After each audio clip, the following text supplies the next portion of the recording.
respecto del segundo proyecto de la tabla, el boletín 13.802, que modifica, moderniza los procedimientos concursales contemplados en la ley 20.720 sobre insolvencia y emprendimiento y crea nuevos procedimientos para las micro y pequeñas empresas.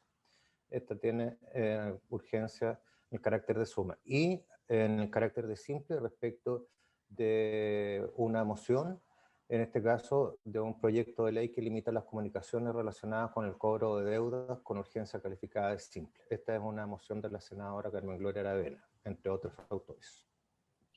Perdón, esta segunda no es la que... Sí, yo iba a decir, perdón, presidente, que esta es la que ya vimos. Me da la impresión que es la que de alguna manera incorporamos en el proyecto que ya tramitamos. Había un proyecto de la Cámara y vía indicación incorporamos la propuesta de la senadora Aravena, entonces no sé si es el mismo tema. Habría que hacerse presente al Ejecutivo. Es que el Ejecutivo por su urgencia habría que porque no contacto con la Secretaría General de la Presidencia. Ya, perfecto. Y la primera es la primera la que estamos viendo ahora. La que sí. ahora ¿Presidente? Sí, adelante. Presidente, por su intermedio, buenos días a toda la comisión. Efectivamente, yo creo que hicieron una renovación, Pedro, de una urgencia, pero es el proyecto que se fusionó con la otra iniciativa que ya se despachó de la comisión. Así que yo, si quieren, también puedo hacer las gestiones directamente. Sí, lo que pasa es que lo que yo recuerdo es que la senadora Ana presentó un proyecto y como venía uno de la Cámara, vi indicación por cobranza extrajudicial. El de la Cámara y se despachó. Así es. Sí, así es. Perfecto. Es así. Habría que solicitar el retiro de la urgencia porque el tema ya estaría despachado por la comisión. Y el proyecto debería ser archivado porque ya se incorporó la propuesta de la senadora Aravena al otro proyecto. Muy bien, así es. Así es. Ya, perfecto. Gracias, solicitudes. Para ser recibidos respecto del proyecto que modifica la ley sobre insolvencia y emprendimiento de la Asociación de Abogados y Deudores, el señor Juan Pablo Olmedo, está reiterando una solicitud que presentó el 30 de marzo, y también del señor Nicolás Mena, en su calidad de veedor concursal, ex jefe jurídico de la Superintendencia de Insolvencia y Emprendimiento y especialista en Derecho Concursal. También reitera una solicitud que ya fue vista por la Comisión en marzo. Eso es, presidente, señores y senadores. Déjalo ahí para ver bien una.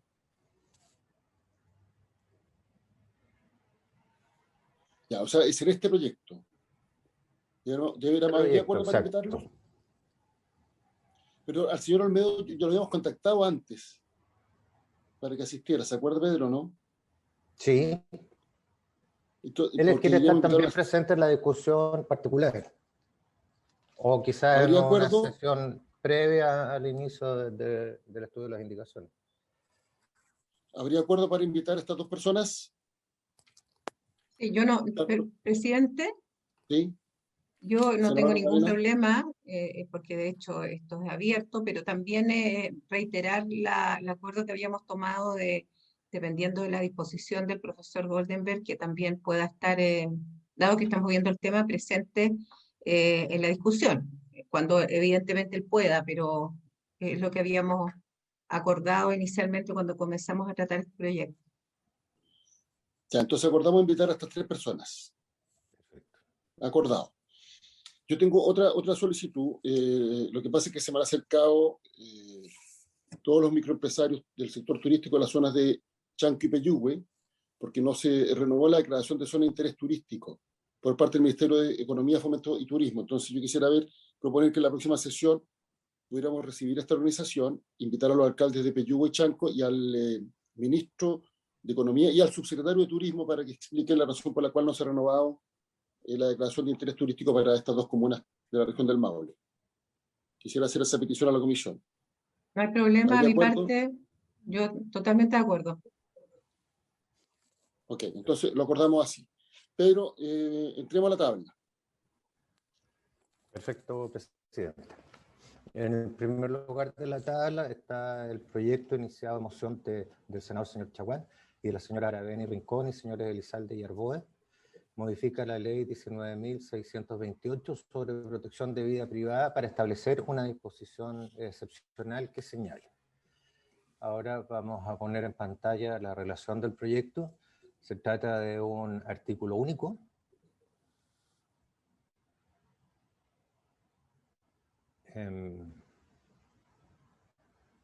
Robert, ¿puedes poner la relación? ¿La tienes a mano? Voy al tiro.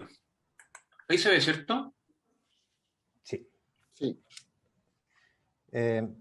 Respecto del objetivo del proyecto es establecer que los responsables del registro bancos de datos personales que tratan información señalada en el artículo 17 de la ley 19.628 no podrán comunicar los datos referidos a obligaciones que se hayan hecho exigibles antes del 1 de abril del 2020 y que deben, en la medida que sean inferiores a 10 millones de pesos por concepto de capital, excluyendo de este monto intereses, reajustes y cualquier otro rubro. Bueno, reiterar que el proyecto consta de un artículo único y por ende, y de conformidad a lo que establece el reglamento, la Comisión puede discutirlo en general y en particular, ahora con ocasión del primer informe. Eso es, presidente. Invitamos al senador Chaguán, yo no sé si... No sé si está conectado. Yo hablé con él ayer en la noche para informarle que lo habíamos puesto en tabla. Ustedes saben que él ha solicitado reiteradamente en la sala que este proyecto sea puesto en tabla, pero no lo veo conectado. Sí, no está. Lo estoy llamando igual, por si acaso.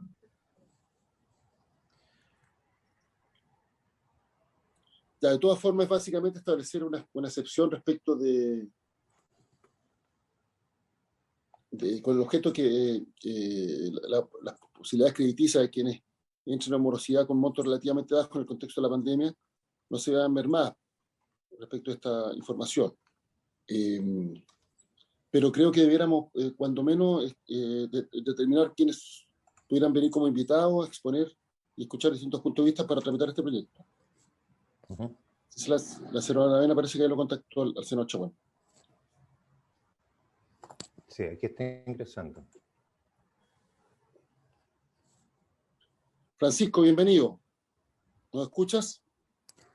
Muchas gracias, Álvaro. ¿Cómo estás?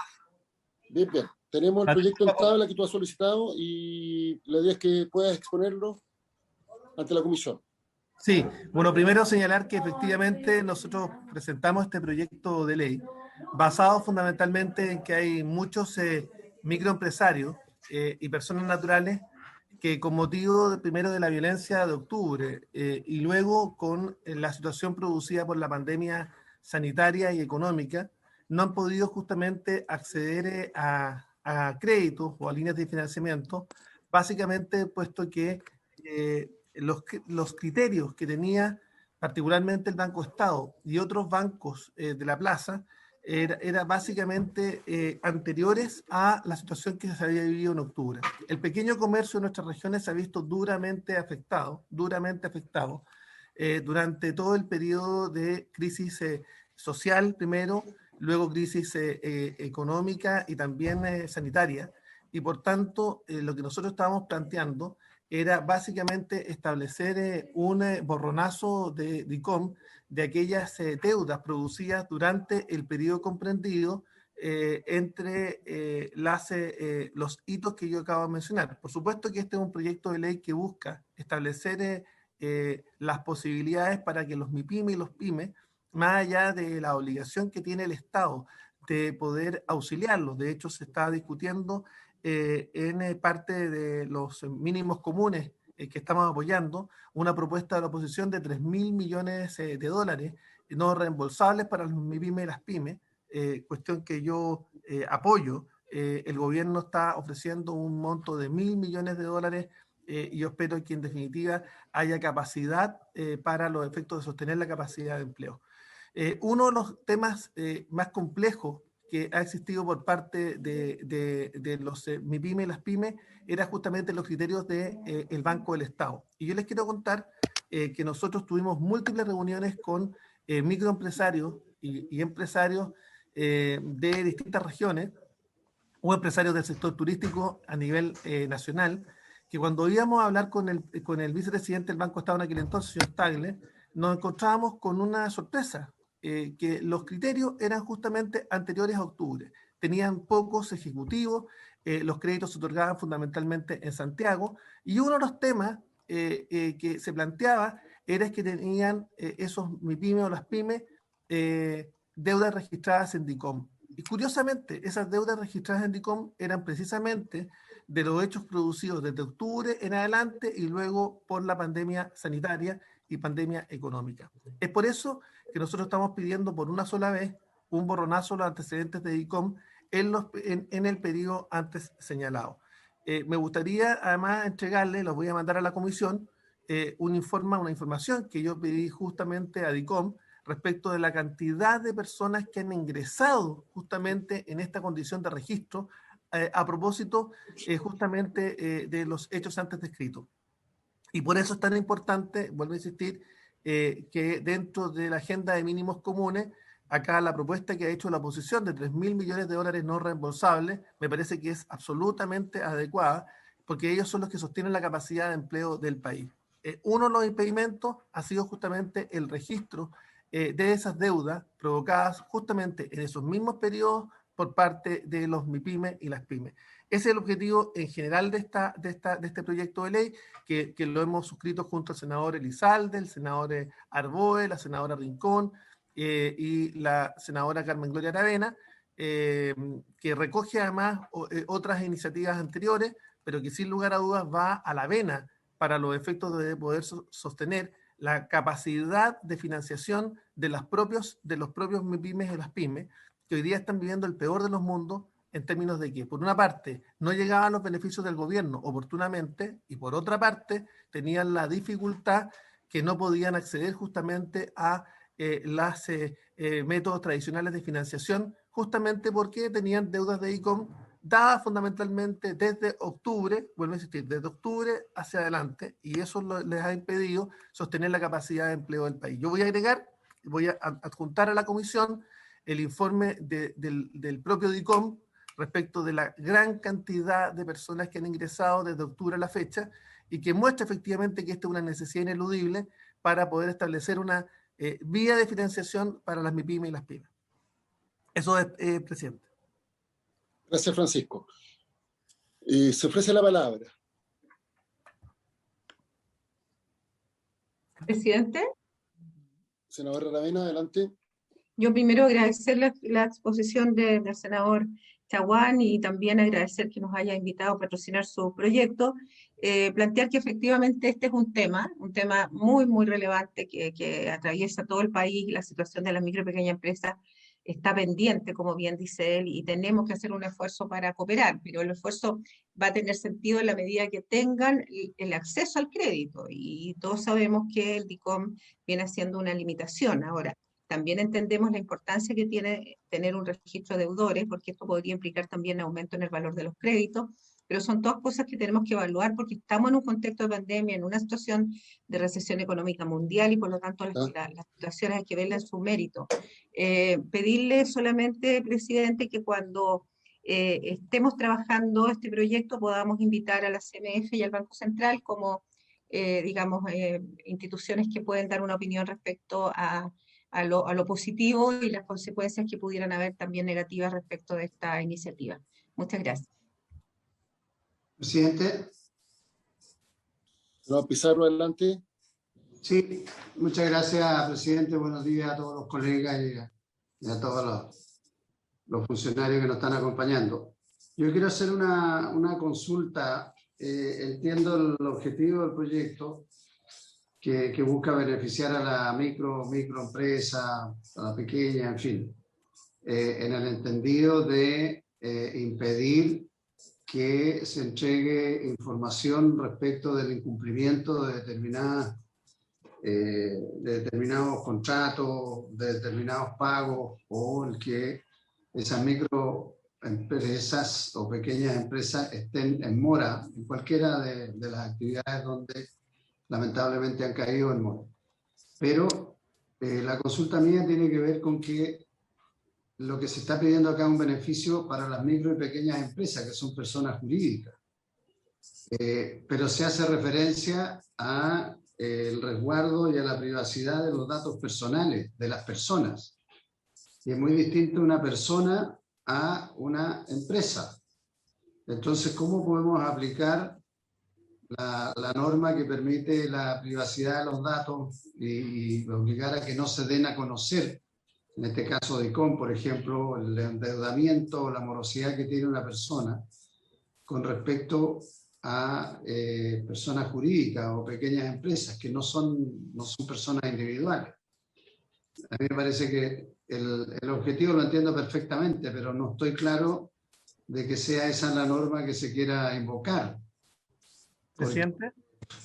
La privacidad de los datos, vuelvo a insistir, tal como está establecido los objetivos de la norma que lo rige, es fundamentalmente para las personas, no para las entidades. Sí, presidente. Sí. Sí, presidente. Esta fue justamente la norma que se utilizó anteriormente para establecer el borronazo de ICOM en un tiempo específico. Nosotros lo que hicimos fue básicamente estudiar el proyecto anterior que se había aprobado sobre el particular, y fue justamente esta la norma la que finalmente fue modificada.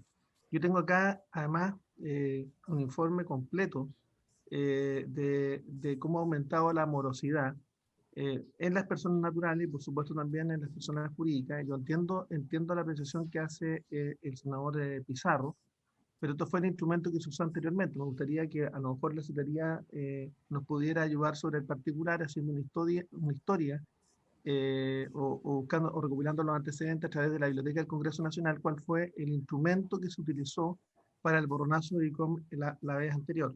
Vemos cómo, voy a mandarle este informe es justamente de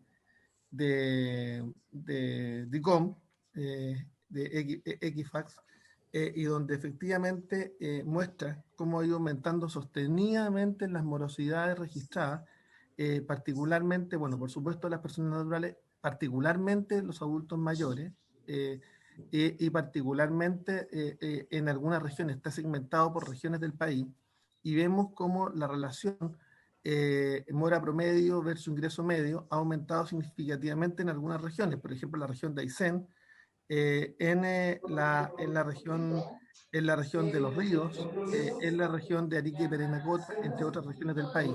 Y por cierto, nuestra preocupación también dice en relación con la alta concentración de morosidad que ha aumentado, que es la que está liderando en la región metropolitana. Hay también análisis por regiones, análisis por comportamiento de género en materia de deudas impagas, entre otras materias. Y por tanto yo pediría, y vuelvo a insistir, los índices más complejos son desde los mayores de 60 años en adelante, con una situación bastante crítica entre los 60 y los 69 y los 70 y más, que son dos grupos etarios bien complejos. Este instrumento efectivamente busca auxiliar a la MIPYME y la PYME, es cierto, y lo que se usó fue justamente la misma, y entiendo que son personas jurídicas, pero la misma que se hizo sería bueno pedirle al de la comisión, más allá de todas las personas que hicimos a la tramitación de este proyecto, a que pudiéramos observar efectivamente cuál fue el instrumento y la norma que se modificó para dar justamente este beneficio hace unos años atrás, si le parece al presidente. Gracias. Se ofrece la palabra. Mira, yo creo que era ver el listado de invitados para exponer sobre este proyecto, y una vez que escuchemos los invitados podríamos votarlo en general y por cierto trabajar las indicaciones correspondientes, si es que es aprobada la idea de legislar, obviamente. Senador Chabón, ¿a usted se le ocurre algún invitado en particular? Yo estoy pensando, obviamente, que deberíamos invitar a la Superintendencia de Bancos e Instituciones Financieras y al Ministerio de Hacienda. Absolutamente, sería bueno también invitar yo sé que son parte interesadas, pero obviamente ellos podrían informar respecto del aumento de deuda. O sea, a aquellos que administran hoy día el registro de ICOM, también yo creo que es importante, porque siguiéndoles el proyecto, pudieran informarnos respecto de cómo ha aumentado fundamentalmente los registros de deuda en el último tiempo. Yo creo que eso es fundamental. Yo también invitaría a la Comisión de Mercados de capitales, justamente que nos permita efectivamente dar, junto con el Ministerio de Economía, que ha manifestado también buena voluntad en esta materia. Por tanto, yo diría que son los que debieran estar a lo menos en esta sesión. Se ofrece la palabra. Presidente. Adelante. Sí, perdón. Es que lamentablemente no alcancé a entender completa la explicación del senador Chaguán, pero quiero hacer una consulta porque en el texto, lo que se habla en el texto del artículo único, lo que dice es que son los responsables de los registros o bancos de datos personales que traten de información señalada en el artículo 17 de esta ley, no podrán comunicar los datos relativos a estas obligaciones que se hayan hecho exigibles a partir del 1 de 2000 y que se encuentren impagas. Y hablan de siempre que el total de obligaciones impagas del titular que comunica nuestro banco sea inferior a los 10 millones. En todo momento se habla de datos personales y se habla del titular, esos datos personales. Entonces vuelvo a insistir. Aquí el argumento es facilitar a la pequeña y la mediana empresa parte de la base. Supongamos que puedan ser compatibles y se asimilen uno a otro. Quiere decir que aquí también están colocando a todas las personas naturales que estén en la misma situación.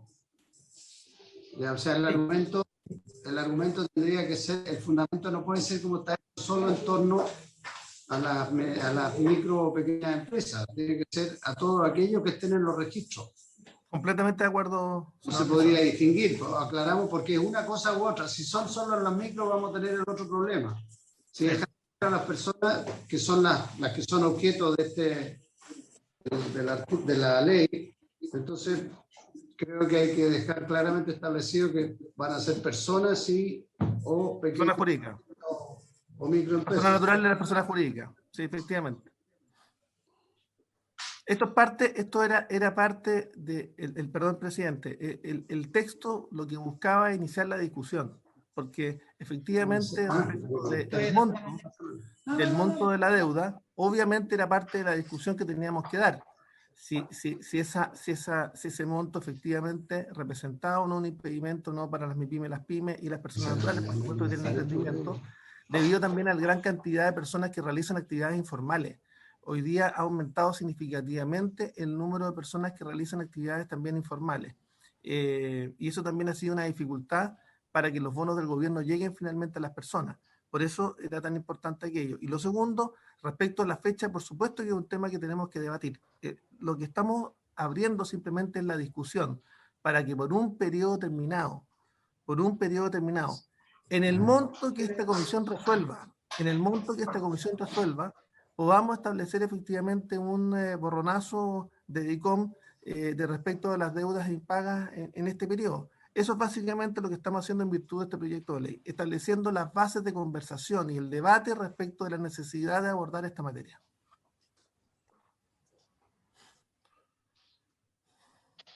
Hacer la palabra, algún comentario.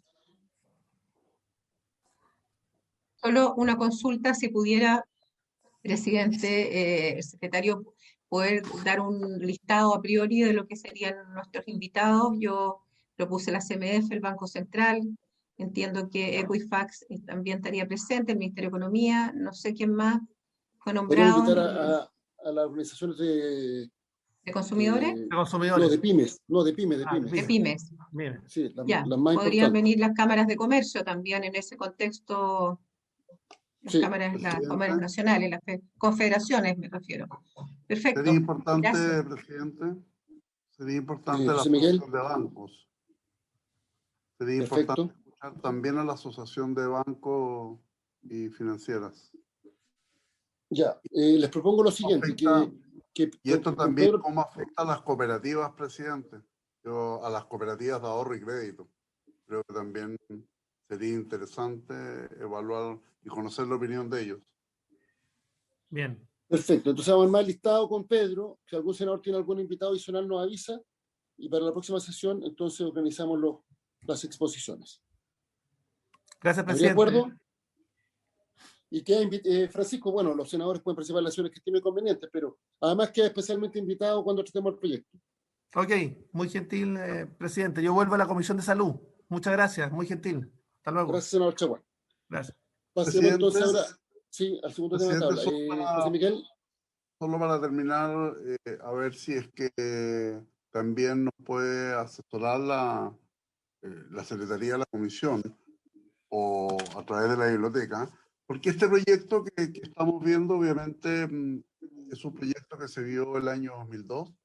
Estamos hablando de un beneficio de 123 UF que a esa fecha representó un monto de 2 millones de pesos quienes se vieron beneficiados.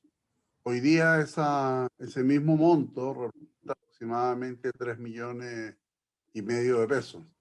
Entonces, poder evaluar el sentido que tuvo ese proyecto que se generó el año 2002, los beneficios y también entendiendo claramente la presentación que ha hecho el senador Pizarro sobre la base de identificar la cobertura de lo que significan personas versus entes o entidades o personas jurídicas y saber si en esa oportunidad las personas jurídicas como las pymes, las microempresas, se vieron beneficiados de ese proyecto. Básicamente como para establecer este parámetro de los 10 millones de pesos, entendiendo que si utilizáramos el mecanismo del año 2002 de la 123 UF, ya estamos en cerca de 3 millones y medio aproximadamente, presidente. No sé si se entiende. Sí, se entiende. Deberíamos solicitar el informe a la Biblioteca del Congreso respecto de esa ley, el impacto que tuvo, cuáles fueron los montos que se consideraron en aquel entonces y el equivalente en moneda actual. Gracias, presidente. Perfecto. Entonces, vamos a solicitar también este informe a la biblioteca. Pasamos al segundo tema de la tabla, al segundo punto de la tabla. Perfecto.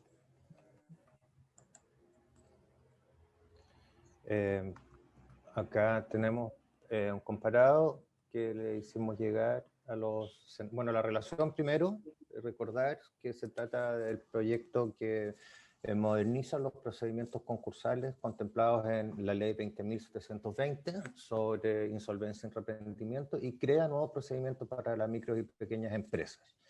Ahí están destacados los principales objetivos del proyecto. El primero de ellos es contar con una normativa concursal robusta que contemple procedimientos eficientes y ofrezca alternativas previas a la liquidación. En segundo término, modernizar los procedimientos concursales contemplados en la ley ya citada, en el sentido de agilizar y simplificar aspectos burocráticos de los procedimientos concursales actuales. Segundo, crear procedimientos simplificados de rápida tramitación y bajos costos de administración para personas y micro y pequeñas empresas. Y en tercer lugar, incrementar las tasas de recuperación de créditos, promoviendo reestructuraciones de pasivos antes de liquidaciones y entregar certeza jurídica en ciertas disposiciones de la ley. Y en tercer lugar, crear nuevos procedimientos concursales simplificados especiales para las micros y pequeñas empresas. Estamos iniciando la discusión particular de este proyecto por cuanto fueron presentadas indicaciones al proyecto aprobado en general por el Senado. Eso ocurrió el 23 de marzo. Como los senadores de la comisión saben, se abrió un nuevo plazo para presentar indicaciones que venció el día 14 de mayo a las 12 horas. Y las indicaciones son del presidente de la República y también de los senadores señora Aravena y señor Pizarro. Gracias, Pedro. Presidente, como se ha estilado otras veces, a lo mejor el Ejecutivo podría presentar el sentido general de las indicaciones previo al análisis en particular de cada una de ellas. No sé si Jimena o algún representante del Ejecutivo quisiera hacer uso de la palabra y podríamos poner en pantalla el comparado.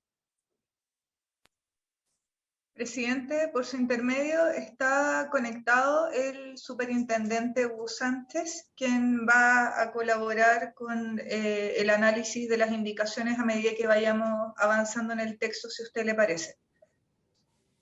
Perfecto. Entonces entiendo que no habría una exposición general, sino que iríamos viendo indicación por indicación. para ser más práctico, perfecto.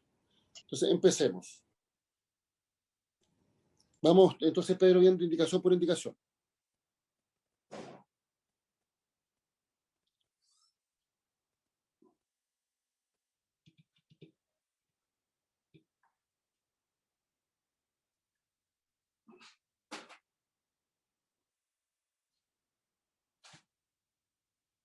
Se ofrece la palabra sobre la indicación número 1 del presidente de la República.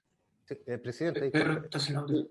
sí, estaba con, no me di cuenta, estaba en silencio. Quería explicar que esta indicación está referido al artículo 2, definiciones, y la indicación del número 1 y número 2 están relacionadas y están recaídas sobre una de estas definiciones, en específico la que se refiere a empresa deudora.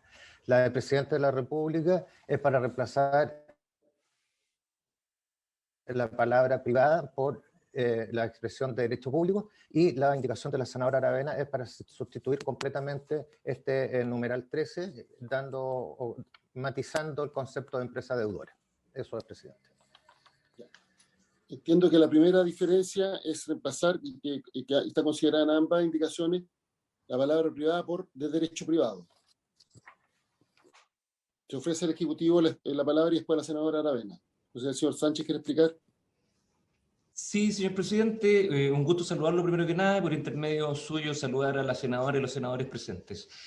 Esta indicación del Ejecutivo básicamente representa una armonización con la clasificación legal de persona natural y jurídica.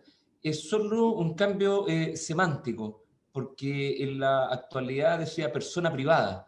Entonces se le agrega básicamente el nombre antes de derecho privado.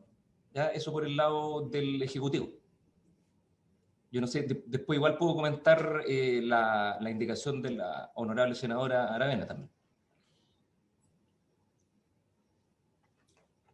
Yo creo que habría, no, o sea, la primera indicación se entiende. Sobre la segunda indicación, ¿cuál es la diferencia? O sea, ¿cuál es el sentido de la diferencia entre la propuesta original y la propuesta de la senadora Aravena? O sea, ¿la senadora Aravena quiere explicarle después al Ejecutivo? No, prefiero escuchar a don Hugo primero, a ver cuál es la opinión de él. Sí, muchas gracias, señor presidente. Acá, la verdad, lo que vemos nosotros es que esta indicación, al especificar que haya tenido por actividad principal, ¿ya? Aquellas sujetas a la tributación de primera categoría, podría generar un problema, una discusión judicial en tribunales, ya para aquellas empresas que se quieren acoger a los procedimientos, sobre si su actividad principal es de aquellas que tributan en primera categoría. Hay que pensar que en impuestos internos, en promedio, las empresas tienen, las pymes, por ejemplo, tienen entre 10 y 30 actividades económicas, y las empresas de mayor tamaño 5. Entonces, la verdad, habría que revisar la contabilidad, ver cuáles son los ingresos preferentes, mayoritarios, y eso, la verdad, en la admisibilidad de los procedimientos de liquidación, por ejemplo, que son los más abundantes, los más habituales, podría generar una incerteza jurídica al momento de declarar admisible el juez. El juez podría entender que tiene que definir efectivamente si es los mayores ingresos están asociados a primera categoría, y no, por ejemplo, venta de acciones que tenía la empresa en algún ejemplo. Eso, señor presidente. ¿Presidente? Presidente, Carmen Gloria, adelante. escuchando atentamente a don Hugo, yo creo que uno tiene razón. Efectivamente, podríamos dejar mucha gente fuera. Y en ese contexto, si bien nosotros coincidimos en el inicio de la indicación con el tema de, con la redacción, lo que tiene que ver con la actividad principal, yo creo que en el fondo podría confundir, complejizar el proyecto más que ayudar. Así que yo voy a retirar esa indicación. Se retira la indicación. Entonces deberíamos votar la primera parte de la indicación, o la indicación del presidente de la República, que reemplazar privada por de derecho privado. Pedro, ¿puede tomar la votación? Perfecto. Senadora Aravena. A favor. Senadora Carvajal. A favor, secretario. Gracias. Senador Durana. A favor. Senador Pizarro.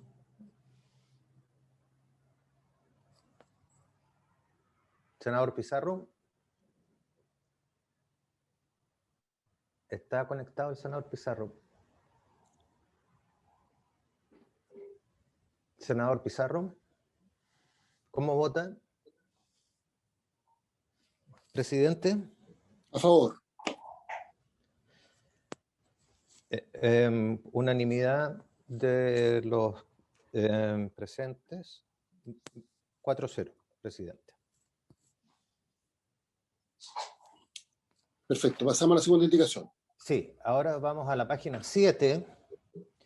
También una indicación del presidente de la República en materia de procedimientos concursales especiales. Seguimos siempre en definiciones. Ahí en la pantalla se puede ver la indicación. Es para intercalar una letra G nueva del siguiente tenor. Intercales a continuación del numeral 27, el siguiente numeral 27A nuevo. 27A, procedimientos concursales especiales, aquellos regulados en el capítulo 5 de esta ley. Es precisamente lo que esta ley está introduciendo. Se ofrece la palabra al Ejecutivo. Señor Sánchez, ¿puede explicar la indicación? Sí, señor presidente, muchas gracias. La indicación lo que busca acá es definir, porque uno de los pilares de este proyecto de ley es la generación de procedimientos simplificados para empresas de menor tamaño y personas, ¿ya? En su capítulo 5, en el título 2 y 3, se crean los procedimientos de liquidación simplificada y de reorganización simplificada con eliminación de etapas, reducción de etapas en las cuales hoy día los acreedores no han demostrado mucho interés, etc. Entonces, lo que está planteando acá el Ejecutivo es crear esta distinción, ya que está dentro de los pilares de la ley, como además dentro de los procedimientos concursales, los procedimientos especiales, ya que son aquellos que están definidos en el capítulo 5 de esta ley.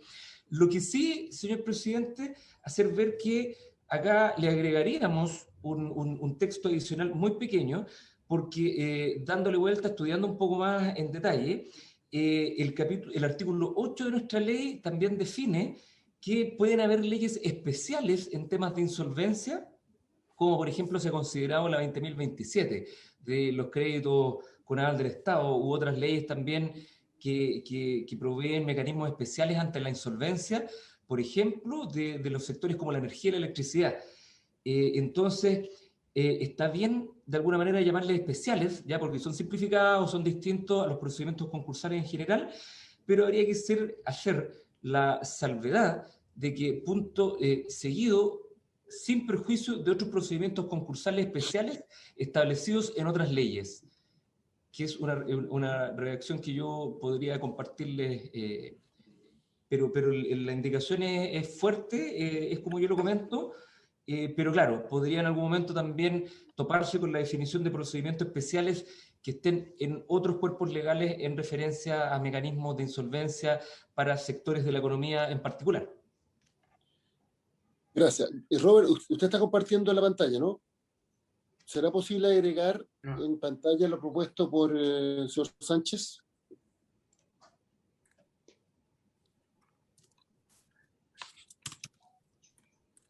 ¿Puede repetir sin perjuicio de los procedimientos? Sin perjuicio de otros procedimientos concursales especiales establecidos en otras leyes.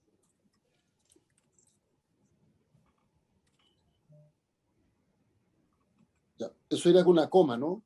Sí, con una coma. De ley, coma, sin perjuicio. De ley, coma, sin perjuicio, efectivamente, señor presidente. Ya. Sobre esto, sobre esa la palabra, o si no hay opiniones, tengo una consulta, para el señor, sí, para el señor Sánchez. usted planteó algunas leyes, pero ¿no será necesario indicar cuáles o son muchas?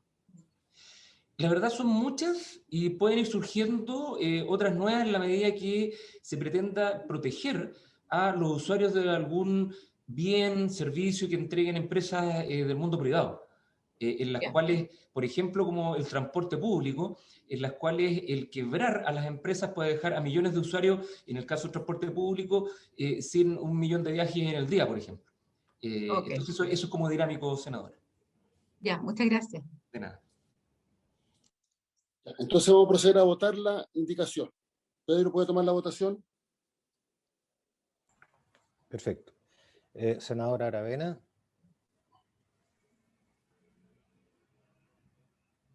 Entiendo, presidente, que es la indicación con estas modificaciones sugeridas por el superintendente. Sí, lo que está en pantalla. Carmen Lora, no se escuchó tu voto. De nuevo, a favor, secretario. Gracias. Senadora Carvajal.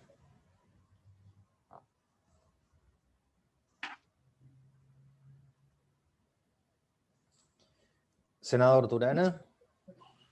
A favor, señor secretario. Senador Pizarro.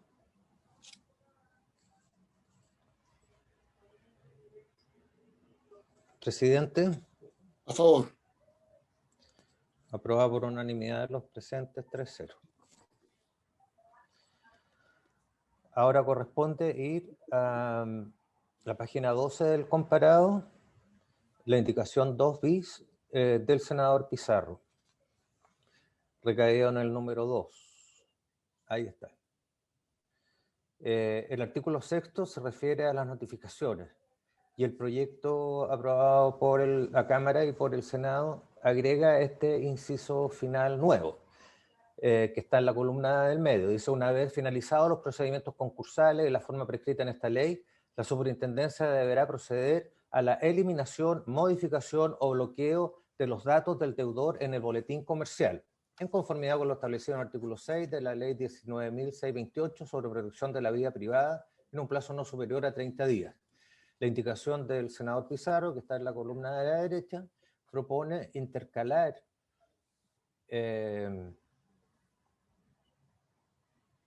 no, es intercalar. Ahí dice, está mal, dice reemplazar, pero es intercalar. Entre las palabras boletín comercial, lo siguiente: DICOM y toda la información comercial que se genera en el sistema bancario.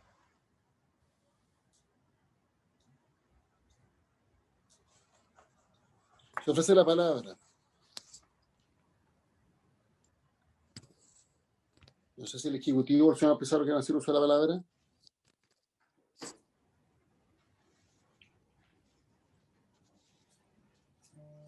Señor presidente, si desea puedo partir yo. Sí, adelante. Sí, nosotros la verdad más que ir al fondo de la medida, ya si es bueno o no también incorporar DICOM dentro de las posibilidades, ¿cierto? Más que nada nos gustaría que la ley 20.720 se mantuviera respecto de las herramientas que la ley prevé para el registro de datos, que es solo el boletín concursal. Ya nosotros creemos que cualquier otra referencia a cualquier otro sistema, que DICOM y Equifax no es el único que existe, existen varios otros, SINAFCOFI, el boletín comercial y varios otros que han proliferado en el tiempo. Nosotros creemos que sería bueno tenerlos en una ley, a lo mejor con un artículo único, como sucedió en lo que se le llamó, bueno, en la ley 21.214, que modificó la ley 19.628 para eliminar el registro de deudas relacionadas con la educación. Entonces, nosotros creemos que la 20.720 no debiera ser para referirse a otros bancos de datos que no sean el boletín concursal. Por eso nosotros hemos mantenido siempre que el registro en este caso sea solo alusivo al boletín concursal que lo administramos nosotros, en el cual se registran todos los hitos de todos los procedimientos concursales, tanto de tribunales como el de renegociación que administra la superintendencia. Esa es la sugerencia nuestra, señor presidente. Se ofrece la palabra. Tengo una consulta. También tengo una consulta a don Hugo.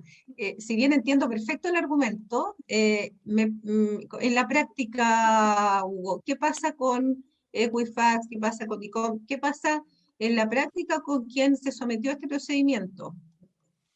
Esa es la preocupación, porque en el fondo tiene que reemprender, tiene que volver a intentar ordenar sus cosas, y de alguna manera esto quedaría borrado en el DICOM o en otro proceso, o en otro sistema de información de datos personales de deuda, ¿o no? Sí, senadora, lo que sucede es que por el solo imperio de la ley, al emitir el tribunal la resolución de término de los procedimientos, por ejemplo, de una liquidación, se entiende que se han extinguido los saldos de la deuda, y esos saldos que no se alcanzaron a pagar con la venta de los bienes, cualquier registro tiene que borrarlo, ¿ya? Respecto a esa deuda que ya no existe, se extingue. Lo que sí ha sucedido es que las empresas en general, del mundo financiero, también obviamente estas empresas de registro, lo que hacen es guardar un historial, una marca. Algunos tienen algunos indicadores de que estas personas, si están vigentes, han estado en y si no, de alguna manera se integra dentro de los predictores de riesgo crediticio. Cosa que la actual ley y en general a nivel del derecho comparado no se prohíbe, ¿ya? Porque según la Comisión del Mercado Financiero también es sano para mantener y poder otorgar aquellas, primero calificar los riesgos, como también las empresas son calificadas, y poder hacer los cobros ya que sean necesarios dependiendo del riesgo. O sea, no pasarle, me refiero a no pasarle un alto costo a todos los usuarios y clientes financieros. ¿Ya? Porque si no hubiera un registro, no hubiera un registro histórico, y aquí estoy hablando más que nada no como superintendente de insolvencia, sino que del mundo financiero, habría una alta tasa, ¿ya? Y una restricción a lo mejor un poquito leonina para todos los usuarios de crédito. Entonces, lo que se hace, este historial en general, es permitir que se diferencie, y algunos cobrarle, por ejemplo, hoy día una tasa de un 2.13, sea un buen acreedor, un buen pagador, un 3.5 si no lo es, o si sus finanzas, digamos, están reducidas, sus pasivos, por ejemplo. Pero lo que sí tiene que salir por ley de los registros de cualquiera, privado o público, son la deuda que ya se extinguió, o por ejemplo en la renegociación, aquella deuda que fue novada, repactada, ¿ya? Pero claro, el historial siempre ha quedado, respondiendo a su pregunta, senadora. Presidente.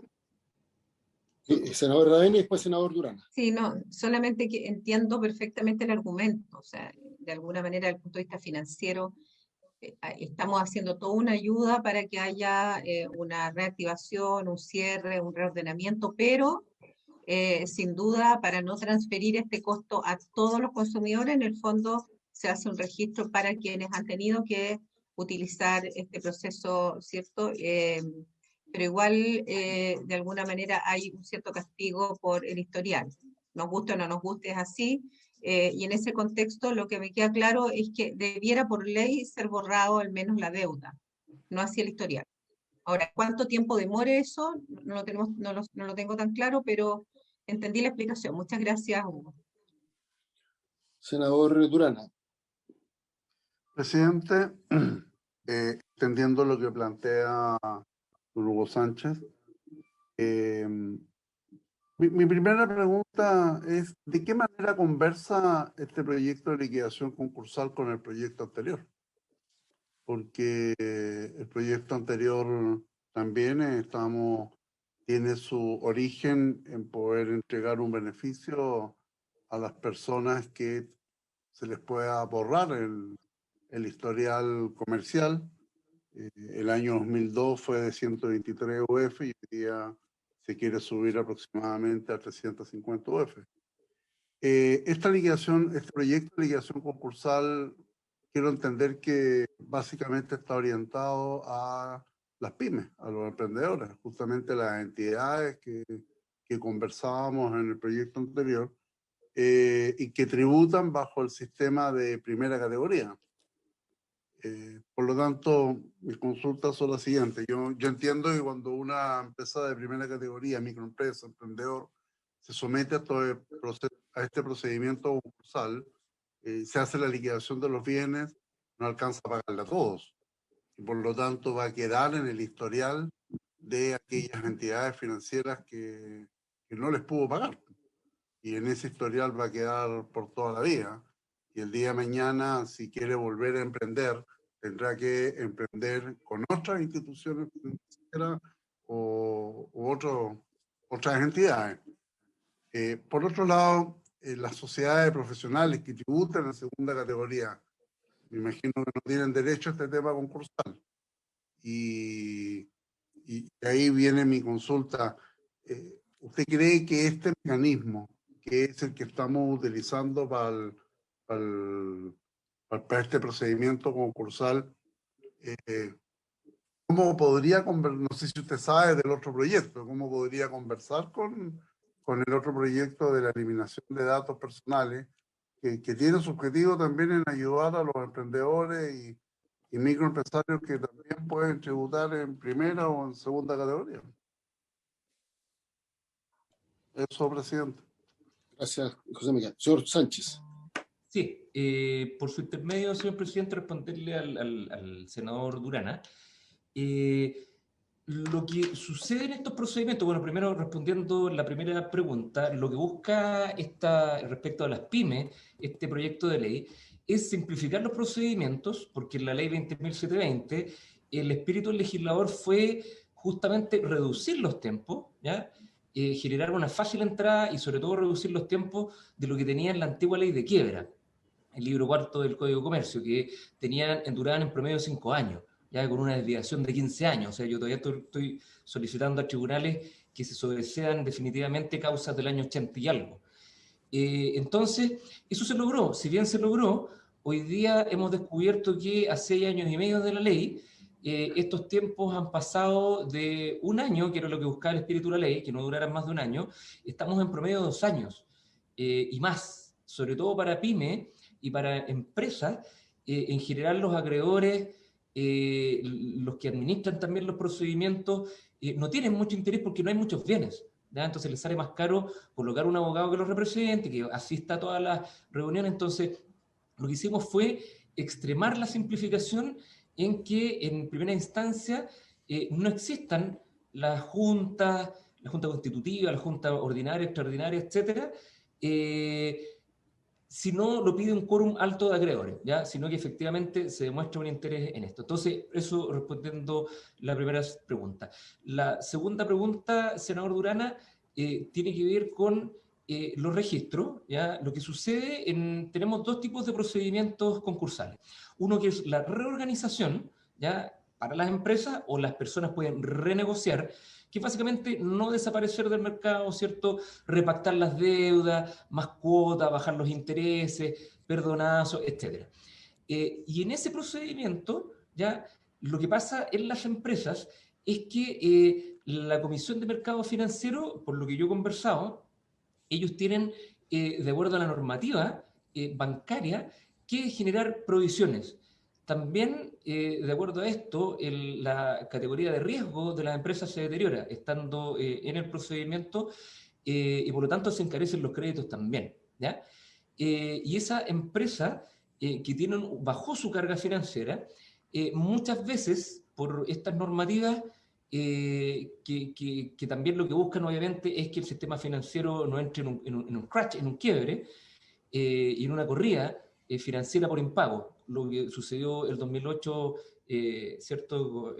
Con aquella en Estados Unidos, digamos, que acarreó problemas a toda la crisis subprime. En el caso de las liquidaciones es distinto porque la empresa desaparece. Habitualmente, sobre todo la empresa mediana y grande, hace un cierre de la empresa, ¿ya? Hace un cierre tributario, un cierre de giro y crea una nueva empresa. Entonces, ahí no hay un problema de que caiga de categoría la empresa de riesgo, que aumente el riesgo, que no se le den más créditos, porque esa empresa deja de existir, ¿ya? En el caso de las personas es distinto, porque en el caso de las personas no dejan de existir, ¿ya? Y ahí muchas veces el tema un poco es lamentable, digamos, porque lo que hemos visto en algunos casos es que se están desbancarizando, se le están negando los créditos o se están encareciendo los créditos, ¿ya? Sobre todo pensando en aquellos procedimientos de liquidación donde las personas se presentan sin bienes. Hay un entendimiento del acreedor financiero que piensa, ¿ya? Y por eso nosotros tenemos un artículo, el 169 bis, que muchas de las personas, más que presentarse de mala fe, ciertos grupos de abogados los preparan con esquemas muy agresivos para esconder bienes, ¿ya? Entonces, deben 50 millones, llegan con una tele, un refrigerador del año 60, ¿cierto?, que no valen más de 200.000 pesos, y el resto de la deuda, que son 48.800.000 pesos, se extingue, ¿ya? Entonces, como no hay una claridad de separar quién efectivamente está de mala fe y de buena fe, muchas veces a todos aquellos que se presentan sin bienes o con bienes escasos, se les niega el crédito, se les cierran las tarjetas o los créditos son muy caros, ¿ya? Y por eso nosotros, y ahí me adelanté un poco, pido disculpas, estamos tratando de pasar este artículo que es el de la mala fe, incidente mala fe. Y su tercera pregunta, senador, respecto de esta modificación del 19.628, yo estaba también escuchando atentamente, lo había leído ayer, y claro, efectivamente esta ley, y a nosotros nos toca mucho por el tema de transparencia, cuando nos piden registro de procedimientos que ya se han terminado o estando activos son de personas, la ley 19.628 nos obliga a todos los datos personales borrarlos, no así de las empresas, ¿ya? Estando vigente o no vigente, nosotros entregamos información de los procedimientos concursales.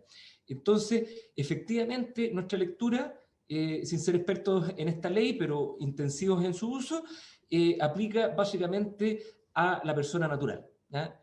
Y claro, en términos generales, yo creo que si se quisiera bajar la sobrecarga y poder otorgar crédito, efectivamente, la carga histórica de los créditos pesa, ¿ya? Tiene un peso importante, por lo tanto, la cantidad de crédito que se puede otorgar de acuerdo a los registros que ya existen por créditos pasados, créditos vigentes y no vigentes, efectivamente pueden devenir en que las pymes no puedan acceder al crédito o puedan accederlo de manera muy desmejorada, ¿ya? Entonces, efectivamente, algún corte, algún tipo que yo la verdad no puedo opinar, ¿ya? Sobre esta ley, podría generar algún tipo de alivio, yo sin ser experto, pero ahí, como decía la senadora, no sé la temporalidad, digamos, cuánto tiempo hacia atrás, por qué monto, eso yo creo que ustedes podrían estudiarlo bastante bien, digamos. Eso, señor senador. Gracias. Deberíamos resolver.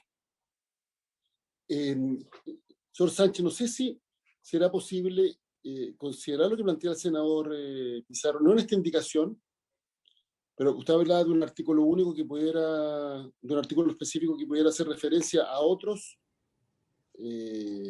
bases de datos, sistemas que además dependen de empresas privadas y que pueden dejar de existir el día de mañana.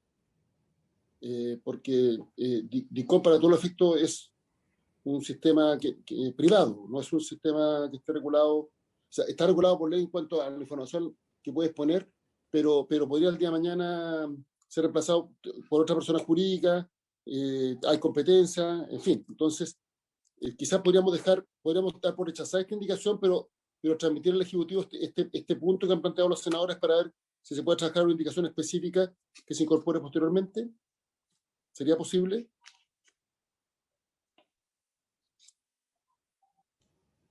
Señor presidente, yo dejaría ahí a Jimena Contreras.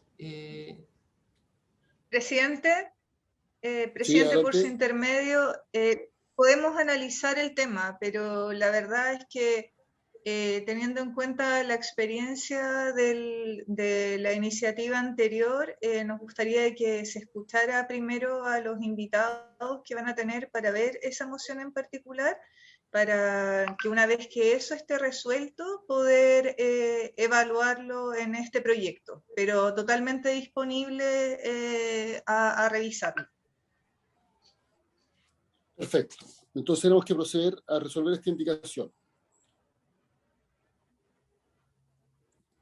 ¿Puede tomar la votación, Pedro? Por supuesto. O- Senadora Perdón, Aravena. presidente, una consulta. El senador Pizarro no se encuentra como para que pudiera haber No, fundamentado no. también su indicación, ¿no? Él, en su condición de vicepresidente del Senado, me ha informado que está en una reunión Ya, qué lástima. de otra naturaleza. Lo otro es dejarlo pendiente. Yo lo dejaría pendiente porque la persona que lo presentó no se encuentra presente. Ya, Y perdone, lo dejamos presidente, pendiente.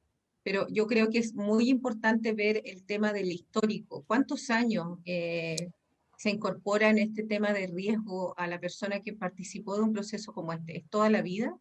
Porque si es así, la verdad es que, por un lado, estamos buscando leyes que ayuden a reemprender o a reorganizarse, y por otro lado, de una u otra manera, el sistema, que lo entiendo, pero ¿cuál es el límite? Porque si no, la persona es castigada toda la vida. Entonces, queremos parecernos a países con más desarrollados que efectivamente quiebran y emprenden muchas veces, pero de una u otra manera estamos instalando igual ciertos procedimientos que no ayudan a eso. Entonces, creo que el otro proyecto nos va a permitir entender un poco cómo está funcionando este tema el tema de riesgo con reemprenden. Gracias. Entonces lo dejamos pendiente. Pasemos a la siguiente Pendiente. indicación. Está en la página 13 del comparado. También es de Su Excelencia el Presidente de la República, con el que propone sustituir los artículos 6 bis y 6 ter del proyecto aprobado por la Cámara y aprobado en general por el Senado, por los artículos del siguiente tenor. Artículo 6 bis dispondría las juntas de acreedores y las audiencias de los proveedores concursales de renegociación de la persona deudora se podrán realizar mediante videoconferencia conforme a la norma de carácter general que dictará al efecto la superintendencia. Eso respecto al 6 Es procedimiento, no proveedores. La audiencia de los procedimientos. de los procedimientos, sí. Disculpe. Y el 6T que está más adelante. ¿Por qué no paramos en el primero? A verlo. No sé si el Ejecutivo puede explicar el primero y después vamos al segundo. Sí, señor presidente, ahí lo que se está proponiendo es una simplificación al artículo 6º, que tiene que ver cómo se deberán realizar las audiencias y también las juntas, ya los distintos procedimientos, la liquidación y en la renegociación de la persona deudora que no tiene juntas, pero tiene solo audiencia. El artículo 6º que quedó en la indicación en la Cámara, la verdad era muy largo, muy detallado y podía ser de alguna manera un poco inflexible. Entonces, lo que estamos proponiendo es mayor flexibilidad, simplificación y separar en un 6 bis que se refiere a las audiencias de los procedimientos concursales en renegociación, que hoy día se hacen de manera telemática por normativa nuestra, yo diría que casi en un 100%, y es el 6 bis. El 6 ter, la verdad, sigue la misma suerte, pero para los procedimientos judiciales en los tribunales, que son los de liquidación de personas y de empresa y reorganización de empresa. Entiendo que aquí lo que se hace es que el reglamento va a regular esta materia. Perdón, la norma de carácter general que dicta la superintendencia va a regular la materia y se autoriza por ley a que se pueda hacer por videoconferencia.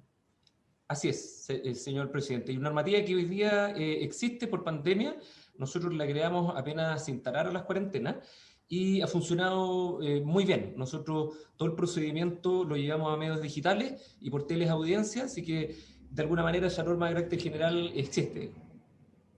Ya, ¿el término técnico es videoconferencia o es medios remotos digitales o electrónicos?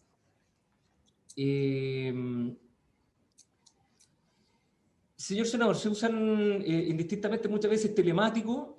Nosotros usamos telemático, presidente. Sí, sí, se usa mucho telemático también. Perdone, presidente, ¿por qué no agregamos esa palabra? No, lo otro es poner, se podrán realizar por medios telemáticos.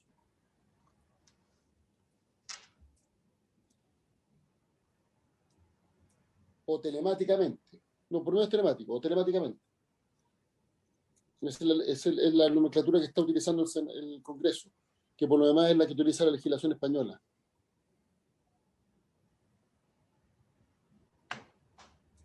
Por medios.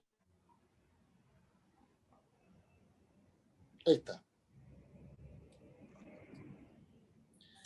Ya, entiendo que se podrán realizar por medio telemático conforme a la norma de carácter general de la superintendencia.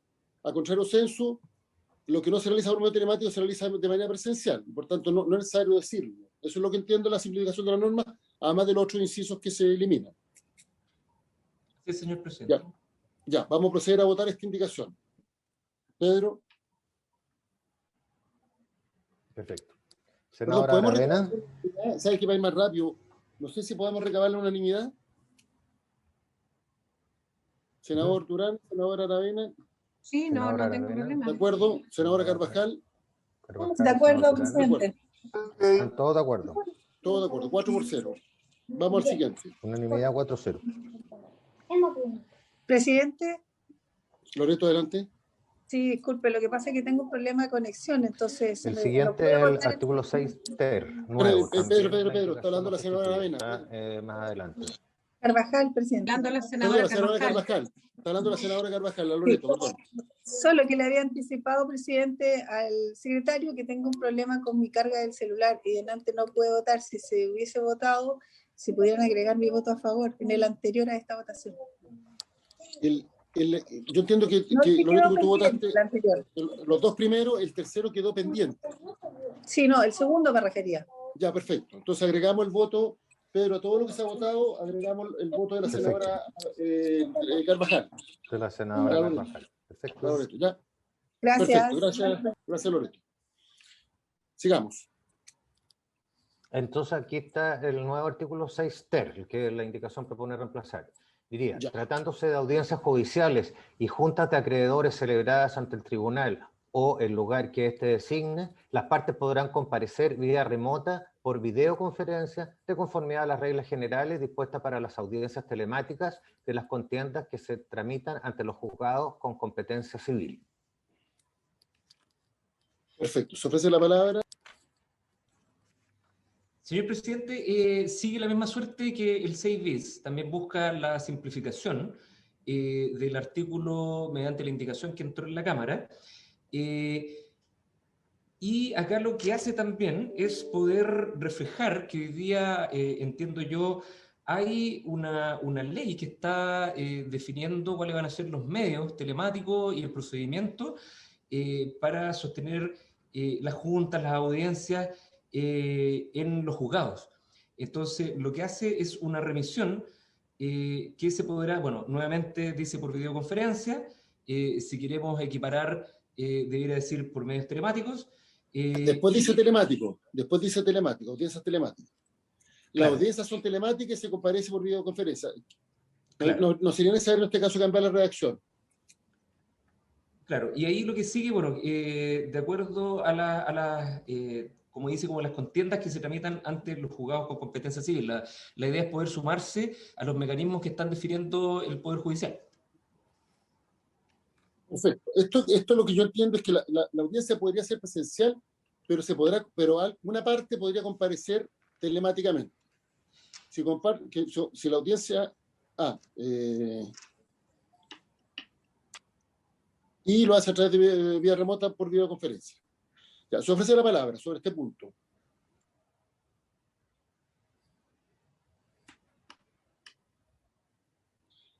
Yo digo que no es necesario cambiar videoconferencia por telemático, porque si no repetiríamos 2 veces telemáticamente, o el concepto telemático, que viene después, que cuando habla de audiencias telemáticas. Así que la reacción la podríamos mantener en este caso igual. Ya. ¿Podemos recabar la unanimidad sobre este punto? Es coherente con lo que se planteó anteriormente. Y lo que se autoriza aquí es que las partes puedan comparecer telemáticamente. Señor Sánchez, adelante.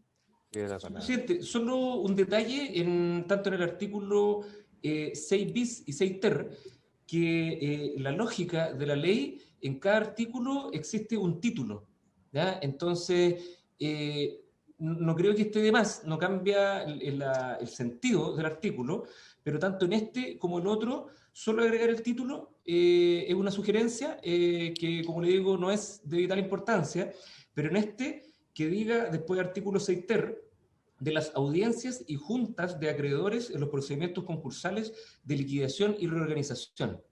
Esto ayuda básicamente a los abogados cuando estudian la ley, ir de manera más rápida, y como le decía, todos los artículos tienen un título, y el anterior también tenemos una propuesta de título menor, digamos. Ya, agreguemos los dos, perdón, que Robert lo escriba para verlo en pantalla. De las audiencias. Ya, de las audiencias y juntas de acreedores en los procedimientos concursales de liquidación y reorganización.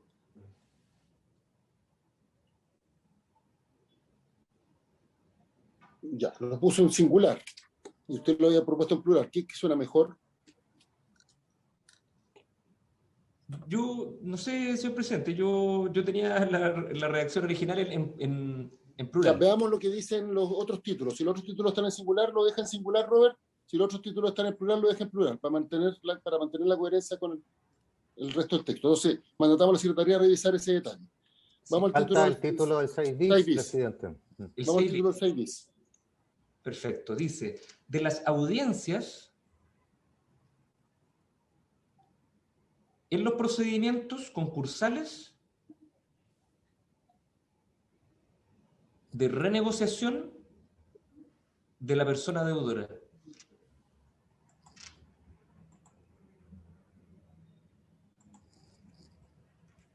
Ya. Pedro, para que anote, tarea para la Secretaría, revisar si los otros títulos están en plural o singular. Perfecto. Y si están en singular, lo dejamos en singular. Si están en plural, los dejamos en plural. Perfecto, para que sea coherente. ¿Habría acuerdo? Voy a acabar la unanimidad porque sobre este punto. ¿Habría acuerdo para aprobar el título del 6 bis, el título del 6 ter y el texto del 6 ter, perdón? De acuerdo. Senadora Avena, de acuerdo. Senador Durán Aveno. Senadora Carvajal, también. Y yo también. 4-0. De acuerdo. Gracias, senadora Carvajal. Avancemos. Después tenemos que ir a la página 17, la indicación 3 bis. Esta indicación recae en el número 4 y estamos en el título primero sobre el veedor y específicamente el párrafo primero de la nómina de veedores. La indicación del senador Pizarro intercala una letra nueva en el artículo nuevo de la ley vigente, que el artículo vigente dispone en cuanto a la estructura, dice la nómina de veedores estará integrada por las personas naturales nombradas en el cargo de veedor por la superintendencia. El senador Pizarro propone sustituir nombradas por seleccionadas mediante concurso público. Presidente, nosotros como Secretaría hacemos ver que esta indicación tiene problemas de admisibilidad por cuanto le está imponiendo a la superintendencia una obligación que actualmente no tiene. En la ley vigente, estas personas son nombradas por la superintendencia y la indicación del senador le impone la obligación a la superintendencia de hacer un concurso público. Gracias, Pedro. Lo cual por lo demás genera gastos. Independientemente de la admisibilidad, yo creo que la idea planteada por el senador Pizarro tiene sentido. Disminuye la discrecionalidad de la superintendencia y establece criterios objetivos para el nombramiento de los veedores.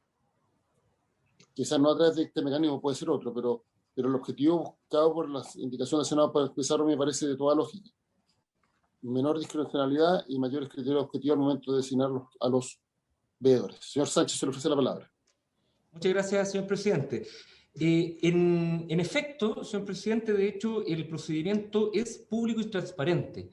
Ya a partir del artículo 14 se cita que de partida tienen que cumplir ciertas características como ser contador público o tener una profesión de más de 10 semestres, no tener delitos, haber cometido delitos o cuasi delitos, tener una experiencia de más de 5 años,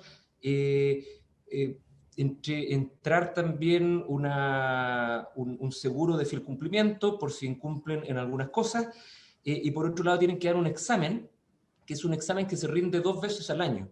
Una vez aprobando todos esos requisitos, de hecho se dan en salas, en universidades con las cuales nosotros tenemos convenio, desde la pandemia lo hacemos por videoconferencia, con métodos anticopia, y finalmente tienen que sacar nota de arriba de 4, sí que el procedimiento es público y transparente. Si bien no se hace un llamado público, las personas durante el año van postulando, se ven la acreditación con los antecedentes que cumplan cada uno de los requisitos y finalmente dan una prueba, ¿ya?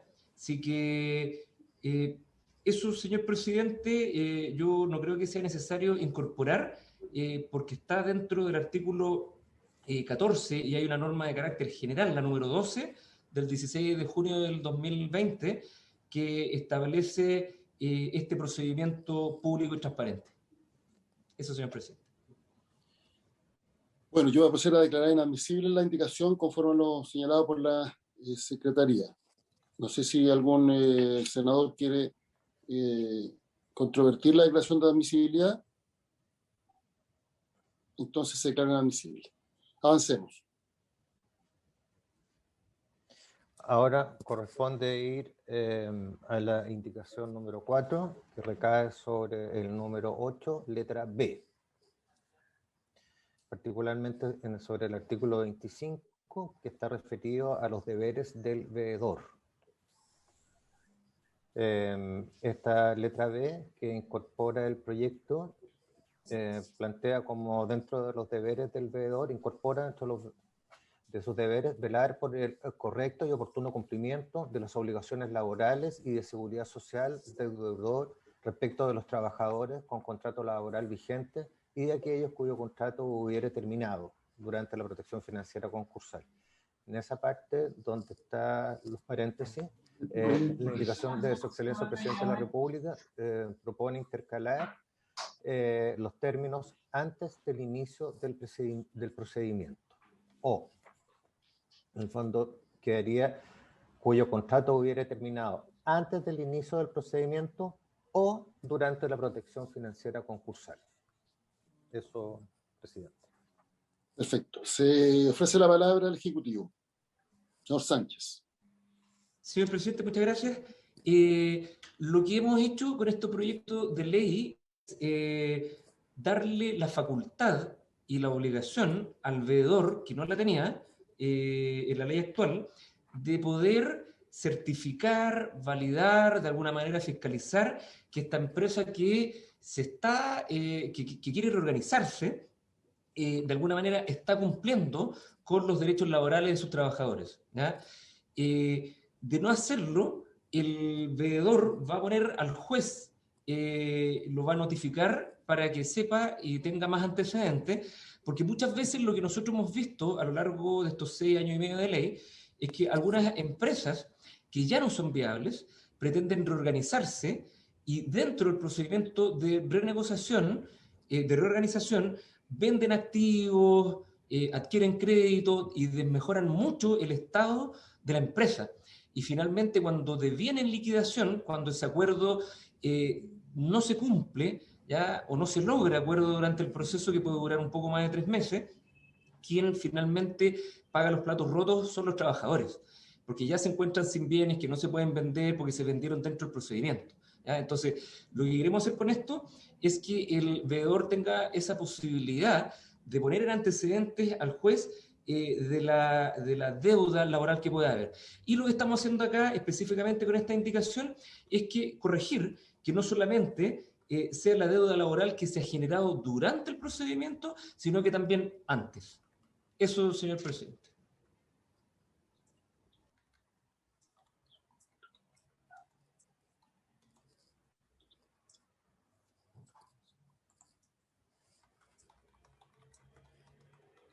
¿Qué pasa en el caso que termine después de iniciado el procedimiento? Presidente. ¿Sí? Pedro. Es que no lo escuchaba, perdón, no lo escuchaba. ¿Qué pasa si termina después de iniciado el procedimiento? Le pregunto al Ejecutivo, al señor Sánchez de la Superintendencia. Sí, señor presidente, los acreedores, los acreedores laborales, en cierta manera, los trabajadores, no son considerados acreedores laborales dentro del procedimiento, ¿ya? Básicamente porque el Código del Trabajo es mucho mejor solución y respuesta, porque la ley concursal y el Código Civil tienen topes mucho más altos en el pago de indemnizaciones, del mes de aviso, etc. Entonces, por eso no son considerados. ¿Y qué pasa cuando se cesan después del el procedimiento terminado, el acuerdo? La verdad, la ley no lo contempla. Habitualmente, las empresas que entran en reorganización se reducen a un tamaño que es más llevadero. Habitualmente, la carga de la deuda es muy alta, lo que hacen es vender activos, con eso tener mayor ingresos, pagar parte de la deuda, y por ejemplo LATAM, que vendió nave, ¿cierto?, rescindió contrato, y otras empresas también como Enjoy, que se han ido achicando a la realidad hoy día de la pandemia, y no habiendo pandemia también, justamente para mantenerse viable. Entonces, no es extraño ver que habitualmente dentro del procedimiento de reorganización y después del procedimiento de reorganización se rescindan también contratos, ¿ya? Pero esta definición de rescindir contratos no es parte del acuerdo de reorganización. Este acuerdo de reorganización lo que busca es el pago a dos grupos, que son los balistas, habitualmente proveedores, y los proveedores financieros. Sí, pero mi punto es otro, es que el sentido aquí básico es que tiene que velar por el correcto y oportuno cumplimiento de las obligaciones laborales y de seguridad social, o sea, proteger a los trabajadores. Aquí está diciendo que va a velar por eso hasta el inicio del procedimiento. Sí. Y antes se decía durante la protección financiera concursal, o sea, la protección continuaba incluso después de iniciar el procedimiento. Entonces, aquí quedan menos protegidos con esta indicación, creo yo. Eso se mantiene, presidente. Esto es intercalar, que también cubre antes del inicio del procedimiento, pero mantiene durante la protección financiera concursal. Ah, perfecto, perfecto, tiene razón, ya. Ahora estoy viendo que, porque va con la conclusión O. Así es. Va con la conclusión, se entiende perfectamente, sí, tiene razón, ya. ¿Alguna duda? ¿Algún senador tiene alguna duda? No, presidente. Senadora Aravena.